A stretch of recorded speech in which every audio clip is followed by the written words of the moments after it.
Math class 8 chapter बच्चों आज हम करने वाले हैं डायरेक्ट एंड इनवर्स प्रोपोर्शन। ठीक है, तो क्वेश्चन 16 क्या कहता है आइए देख लेते हैं। मैं हूं हरी सर और आप सभी बच्चे देख रहे हैं आपका अपना यूट्यूब चैनल चलो कदम बढ़ाए। तो बच्चों ये रहा आपके सामने, जैसा कि मैंने यहाँ पर हमेशा की तरह पहले से लिख के रखा हुआ है। तो क्या कहता है क्वेश्चन, आइए करना शुरू करते हैं। देखो बिल्कुल इजी क्वेश्चन है ये, कोई डिफिकल्ट नहीं है।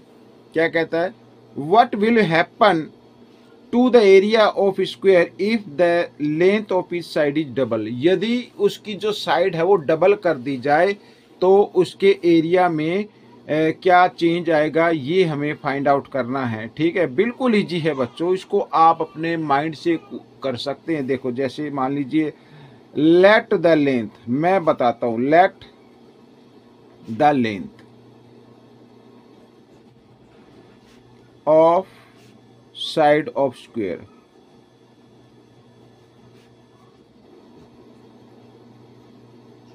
ठीक है बच्चों, यहां पर मान लीजिए 2 सेंटीमीटर है तो एरिया क्या होगा, area of square, area of square क्या होगा, साइड इंटू साइड होता है यानी 2 इंटू 2, तो कितना हो गया 4 सेंटीमीटर स्क्वायर हो गया। ठीक है, ये एरिया आ गया। अब इसमें कहा है कि उसकी साइड को क्या कर दिया जाए, डबल कर दिया जाए, न्यू साइड, यहां पर न्यू साइड ऑफ स्क्वायर। तो 2 का डबल क्या होता है, 4 होता है, 4 सेंटीमीटर। ठीक है, तो एरिया ऑफ स्क्वायर, तो क्या होगा बच्चों, side into side, side into side, 4 into 4 16 हो गया, 16 सेंटीमीटर स्क्वायर। अब देखो क्या चेंजिंग आएगी, ये 4 था ये 16 हुआ, 4 4 जा 16 यानी 4 टाइम्स आपका जो एरिया है वो इंक्रीज हो जाएगा। तो दिस इज द आंसर। ठीक है, ये आपका आंसर बन गया। बिल्कुल ऐसे ही करना है, माइंड में रख लेना, हमेशा याद रखना इस टाइप का कोई क्वेश्चन आए तो 4 टाइम्स एरिया इंक्रीज हो जाएगा। ठीक है, क्वेश्चन नंबर 17 क्या कहता है, देखिए, a scooter travel 44 kilometre in 4 litre of petrol, how far will it go in 13 litre of petrol. बिल्कुल इजी है, पेट्रोल क्या है, पहले 4 लीटर था तो 44 किलोमीटर जाता है, अब 13 लीटर है तो 13 मोर पेट्रोल मोर डिस्टेंस, तो डायरेक्ट प्रोपोर्शन हो गया। तो बना लेते हैं टेबल, ये बन गई टेबल पेन रुक गया है, मैं जरा इसको, तो ये बना लेते हैं टेबल और एक तरफ लिख लेते हैं पेट्रोल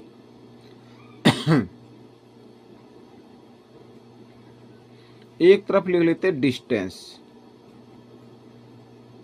ठीक है, पेट्रोल है 4 लीटर और डिस्टेंस हो रही है कवर 44 किलोमीटर। ठीक है, यहां पर डिस्टेंस इन किलोमीटर और लिख देते हैं। अब पेट्रोल है 13 लीटर तो डिस्टेंस होगी, लेट कर लेते हैं x। ठीक है, यानी मोर पेट्रोल, भाई पेट्रोल तो ज्यादा हो गया, मोर पेट्रोल मोर डिस्टेंस।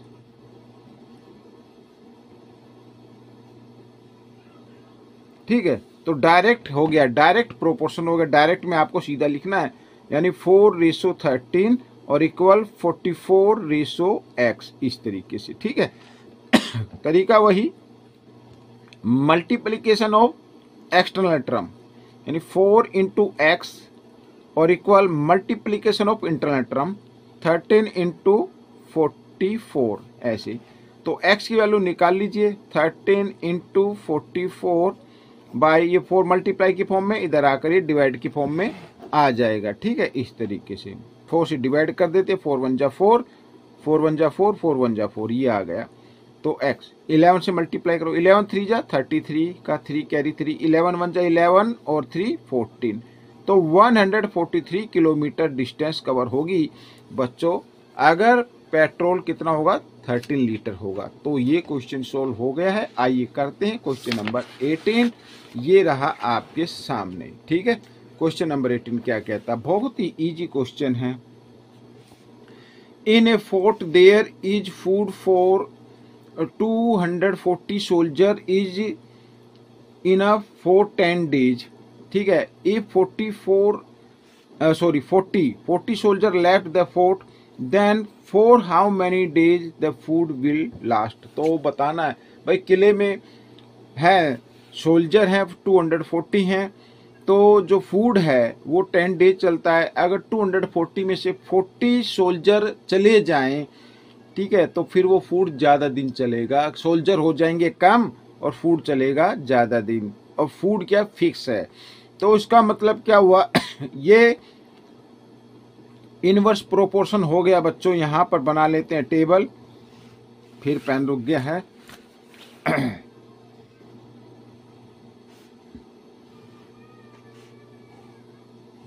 इस तरीके से एक तरफ इधर लिख देते हैं नंबर ऑफ सोल्जर,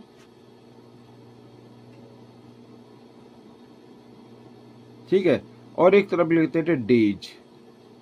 तो सोल्जर कितने हैं, 240 हैं, और डेज लगते हैं 10 डेज चलता है फूड। अब 40 स्टूडेंट लेफ्ट कर गए, 240 थे ना, 40 लेफ्ट कर गए, तो इसका मतलब 200 बचेंगे। तो 240 में से 40 माइनस कर दो तो 200 आता है। ठीक है, तो 200 सोल्जर होंगे तो फूड चलेगा x डेज। तो अब देखो यहां पर लेस सोल्जर,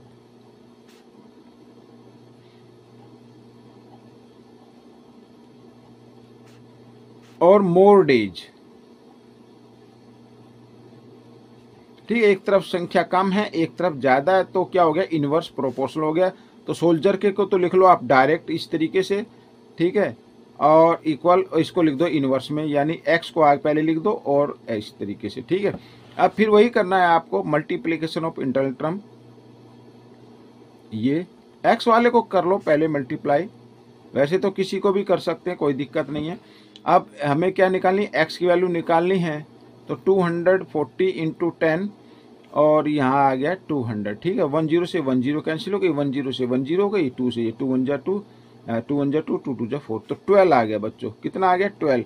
तो 12 डेज चलेगा बच्चों, दिस इज द आंसर। ठीक है, क्वेश्चन नंबर 19 क्या कहता है, ये रहा आपके सामने, बहुत ही इजी है ये भी क्वेश्चन।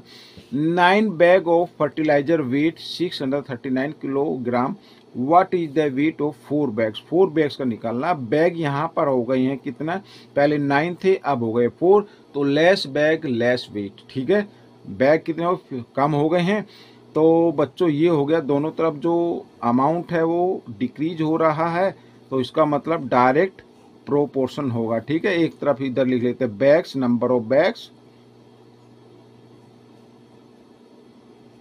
और एक तरफ लिख लेते हैं वेट। ठीक है, बैग्स है 9, वेट है 639। ठीक है, वेट इन किलोग्राम यहाँ पर लिख लेते हैं, और फिर बैग है 4, और लेट कर लेते हैं, वेट होगा x किलोग्राम। तो डायरेक्ट हो गया बच्चों, ठीक है ना, लेस बैग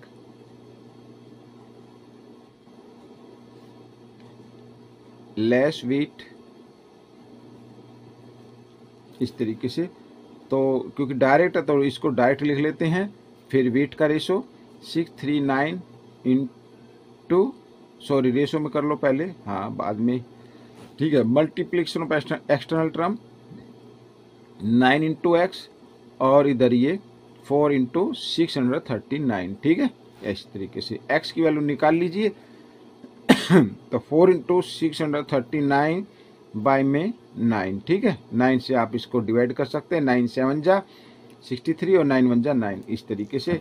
तो x की वैल्यू आ गई, आई मल्टीप्लाई करते 4 1 जा 4, 4 7 जा 28, तो ये आ गया बच्चों आपका वेट 284 होगा।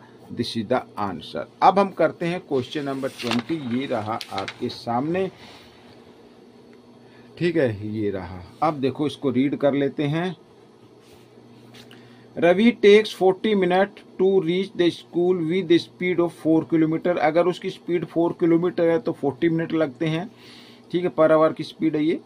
If he walks with a speed of 5 kilometre per hour, यदि वो तेज चलता है 5, अब पहले 4 किलोमीटर थी अब 5 हो गई, यानी स्पीड उसने बढ़ा ली है। ठीक है, तो how much time will he now take to reach the school. तो अब अगर उसकी स्पीड ज़्यादा होगी तो टाइम कम लगेगा, इनवर्स प्रोपोर्शन हो गया। बिल्कुल ईजी है बच्चों क्वेश्चन, ठीक है भाई। ये तो आप जानते हैं, अगर आप धीमे धीमे स्कूल में जाएंगे तो टाइम ज़्यादा लगेगा, अगर आप तेज चलना शुरू करेंगे तो टाइम क्या लग जाएगा, कम लगेगा, ठीक है। एक तरफ तो लिख लेते हैं हम टाइम, यहाँ पर लिख लेते हैं टाइम इन मिनट, एक तरफ लिख लेते हैं स्पीड, ठीक है। और टाइम लगता है 40 मिनट और स्पीड कितनी है 4। अगर स्पीड उसकी रहेगी 5 तो टाइम लेट कर लेते हैं, x लगेगा, ठीक है। अब इसमें क्या हो गया, मोर स्पीड हो गई, मोर स्पीड भाई, पहले 4 की थी 5 की हो गई, more speed less time, time कम लगेगा। इनवर्स प्रोपोर्शन, इनवर्स में क्या करना है, x वाले को आपको इनवर्स कर देना है, x रेशो 40, ऐसे नहीं लिखना 40 रेशो x नहीं लिखना, x रेशो 40 लिख दीजिए भाई। एक को इनवर्स करना होता है, या तो टाइम वाले को कीजिए, स्पीड वाले को, किसी एक को करना है। अब इसको कर चुके हैं हम इनवर्स, तो इसको डायरेक्ट में लिख दीजिए 4 रेशो 5 ऐसे, ठीक है। अब multiplication of external term 5 into x और इक्वल 40 इंटू 4 ऐसे, ठीक है। अब x की वैल्यू निकाल लेते हैं, तो 40 इंटू 4 और 5 मल्टीप्लाई की फॉर्म में, इधर आकर ये डिवाइड की फॉर्म में आ गया, 5 से डिवाइड करते हैं, 5 1 जा 5, 5 8 जा 40। तो x की वैल्यू निकाले, 8 4 जा कितना होता है 32, 32 क्या होगा, मिनट आ जाएंगे। ये आपका आंसर हो गया, दिस इज द आंसर। बच्चों ये क्वेश्चन आपका कंप्लीट हो गया है। आपको ये क्वेश्चन कैसा लगा मुझे ज़रूर बताएं, और इसमें से सीखकर दूसरे बच्चों को ज़रूर सिखाना है, आपने खुद भी प्रैक्टिस करनी है, यदि आप चाहते हैं आपकी अच्छी रैंक और अच्छे मार्क्स आए। मिलेंगे नेक्स्ट पार्ट में, टिल देन थैंक यू।